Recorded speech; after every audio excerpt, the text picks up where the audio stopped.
एक जिंदगी मेरी सौ ख्वाहिशां, हाँ एक जिंदगी मेरी सौ ख्वाहिशां। हेलो स्टूडेंट, आज के इस लेक्चर में हम लोग क्लास 9th के फिजिक्स का चैप्टर नंबर 1 मोशन को पढ़ने जा रहे हैं। इससे पहले इस लेसन के कई सारे टॉपिक को हम लोगों ने कवर किया हुआ है। जिन लोगों ने प्रीवियस लेक्चर को नहीं देखा है, सबसे पहले वो जाकर के प्रीवियस लेक्चर्स को देखेंगे। आइए आज का टॉपिक स्टार्ट करते हैं। स्टूडेंट, आज हम लोग को पढ़ना है difference between distance and displacement, कि डिस्टेंस और डिस्प्लेसमेंट में क्या डिफरेंस होता है। स्टूडेंट, इससे पहले के लेक्चर में हम लोगों ने डिस्टेंस और डिस्प्लेसमेंट को समझा है। आइए कुछ पॉइंट्स को समझते हैं। फर्स्ट पॉइंट में आपको बताया गया है it is length of the path actually travelled by a body in any direction. किसी भी बॉडी के द्वारा एक इनिशियल पॉइंट से, एक पॉइंट से जो उसके द्वारा एक्चुअल पाथ ट्रेवल्ड किया जा रहा हो, जो उसके द्वारा पाथ कवर किया जा रहा हो, उसी को हम लोग क्या कहते हैं स्टूडेंट? डिस्टेंस कहते हैं। But direction can not be fixed in any direction. वो किसी भी दिशा में ट्रेवल कर सकता है, डायरेक्शन उसके फिक्स नहीं होते हैं। और जो आपका डिस्प्लेसमेंट होता है उसमें आपको बताया गया कि it is shortest distance between the initial and the final position of a body in the direction of the final position. Student, यहाँ पर इनिशियल और फाइनल पोजीशन दो नए पॉइंट्स आपको मिले हैं, लेकिन प्रीवियस लेक्चर में हम लोगों ने इनिशियल पोजीशन और फाइनल पोजीशन को समझा हुआ है। कोई भी बॉडी जिस पॉइंट से ट्रेवल करना स्टार्ट करती है उसे हम लोग इनिशियल पॉइंट कहते हैं, और वो जहां पर अपनी मोशन को कंप्लीट करती है उसे हम लोग क्या कहते हैं? फाइनल पॉइंट कहते हैं। डिस्प्लेसमेंट में आपको बताया गया कि shortest distance between the initial and the final position of a body, कि किसी भी बॉडी की इनिशियल पोजीशन और फाइनल पोजीशन के बीच की जो शॉर्टेस्ट डिस्टेंस होती है उसको हम लोग क्या कहते हैं? डिस्प्लेसमेंट कहते हैं।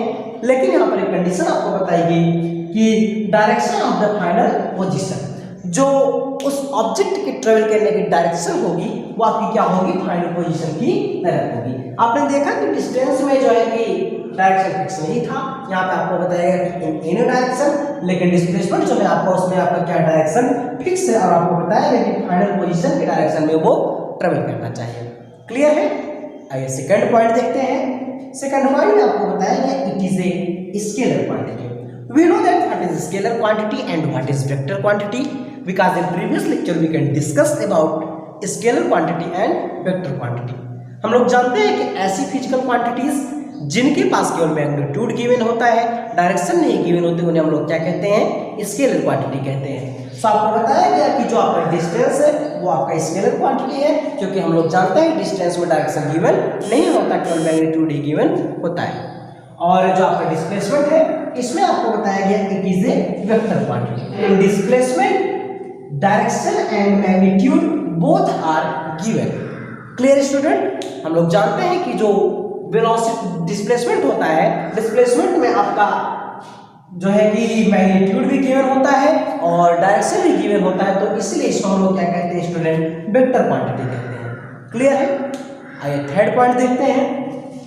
थर्ड पॉइंट में आपको बताया गया it is always positive can not be zero. जो डिस्टेंस होती है स्टूडेंट वो आपकी पॉजिटिव होती है और कभी भी जीरो नहीं हो सकती। लेकिन अगर डिस्प्लेसमेंट की बात की जाए तो it can be positive, negative, can be zero. कहने का मतलब ये कि जो आपकी डिस्प्लेसमेंट है वो पॉजिटिव भी हो सकती है, नेगेटिव भी हो सकती है और जीरो भी हो सकती है। स्टूडेंट, यहाँ पर हम लोगों ने कुछ बेसिक डिफरेंस देखा कि डिस्टेंस और डिस्प्लेसमेंट में क्या डिफरेंस है। अब अपनी टेक्स्ट बुक को जब पढ़ेंगे तो वहाँ पर आपको और कई सारे पॉइंट्स मिलेंगे जिनसे आपको डिस्टेंस और डिस्प्लेसमेंट के डिफरेंस जो है वो और भी अच्छे से क्लियर हो जाएंगे। आइए नेक्स्ट टॉपिक की तरफ चलते हैं। नेक्स्ट टॉपिक आपका है स्पीड। सबसे पहले बात को ध्यान से समझिएगा कि स्पीड होती क्या है। हम लोग जनरली समझते हैं, जैसे मान लीजिए एक कार है, मान लेते हैं कि यह कोई एक कार है और ये कार जो है बहुत ही स्लो मोशन में अपनी एक पोजीशन से यहाँ से ट्रेवल करना स्टार्ट किया और बहुत ही स्लो मोशन के साथ क्या कर रही है? ट्रेवल कर रही है। क्लियर है स्टूडेंट? और एक दूसरी कार है जो इसकी कंपैरिजन में क्या है कर रही है, काफी तेजी से चल रही है। सो स्टूडेंट, यहाँ पर अगर आपसे पूछा जाए कि स्पीड क्या है दोनों कार की, तो आप बताएंगे कि ये जो कार फर्स्ट कार आपकी है वो स्लो मूव कर रही है और जो सेकंड कार है वो आपकी क्या है, फास्ट मूव कर रही है। सो यहाँ पर एक कॉन्सेप्ट आपको मिला कि किसी भी ऑब्जेक्ट के द्वारा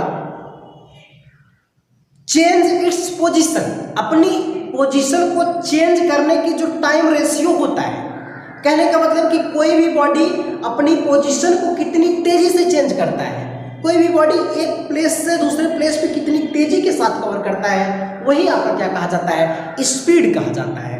the rate of change of position with respect to time, अपनी स्थिति को, जैसे मान लीजिए यहाँ पर कार आपकी थी तो यहाँ पर कार आपकी स्लो मूव कर रही थी फर्स्ट कार, जबकि इनिशियल पॉइंट पर ही थी, और सेकंड कार जो है वो भी उसी पॉइंट पर थी, लेकिन वो क्या थी, काफी तेजी के साथ चल रही थी। सो हमने यहाँ पे देखा कि जो फर्स्ट कार थी वो अपनी पोजीशन को स्लोली चेंज कर पाई, काफी स्लो चेंज की, लेकिन सेकंड वाली कार थी स्टूडेंट, उसने क्या किया कि अपनी पोजीशन को काफी तेजी के साथ चेंज किया।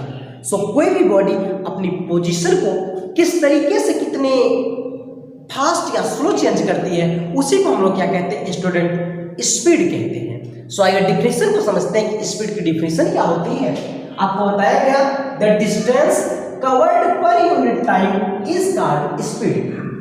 कहने का मतलब ये कि टाइम के रिस्पेक्ट में कोई भी बॉडी अपनी पोजीशन को कितनी तेजी के साथ मूव करती है, this is known as speed. So अगर आप डिफाइन करना चाहते हैं, यहाँ से आपको फार्मूला मिला, speed is equal to distance upon time. आप ऐसे भी डिफाइन कर सकते हैं, the ratio of distance and time is known as speed. Clear है स्टूडेंट? अगर आपको यहाँ से दिखाया जाए, मान लीजिए आपका time is equal to T is equal to आपका 1 सेकंड, तो आप बताएंगे in 1 second distance covered by any particle is known as speed. कहने का मतलब ये स्टूडेंट कि कोई भी बॉडी टाइम के रिस्पेक्ट में अपनी पोजीशन को कितनी तेजी के साथ चेंज करती है, वही आपकी क्या है, स्पीड है। अगर यहाँ से हम लोग डिफाइन करना चाहें तो हम लोग बताएंगे the ratio of distance and time is known as speed. Student, speed जो आपका है, स्पीड को हम लोग v से रिप्रेजेंट करते हैं। क्लियर है स्टूडेंट? और v इज इक्वल टू आपका होता है s अपॉन t, जहां s आपका क्या है, distance travelled by any object, और t क्या है आपका, टाइम है। क्लियर है स्टूडेंट? सो यहां पे आप देखिए जो डिस्टेंस है, अगर हम लोग यूनिट की बात करें कि यूनिट ऑफ स्पीड क्या है, सो यूनिट ऑफ स्पीड देख लेते हैं। हमने यहाँ पे देखा कि स्पीड इज इक्वल टू आपको बताया गया डिस्टेंस अपॉन टाइम, और जो डिस्टेंस की यूनिट होती है, डिस्टेंस को मेजरमेंट किसमें किया जाता है, मीटर में। सो यहाँ से आपको मिला मीटर, और टाइम को जो मेजरमेंट करते हैं स्टूडेंट वो सेकंड में करते हैं। सो आपको यहाँ से स्पीड की जो यूनिट मिली वो आपको क्या मिली, मीटर पर सेकंड, या फिर आप इसी को लिख सकते हैं स्टूडेंट कि मीटर सेकंड की पावर -1। ये स्टूडेंट आपको यूनिट मिली स्पीड की। सो स्टूडेंट, आने वाले नेक्स्ट लेक्चर में हम लोग स्पीड के बारे में कुछ और डिटेल में डिस्कस करेंगे, और हम लोग समझेंगे कि एवरेज स्पीड क्या होता है।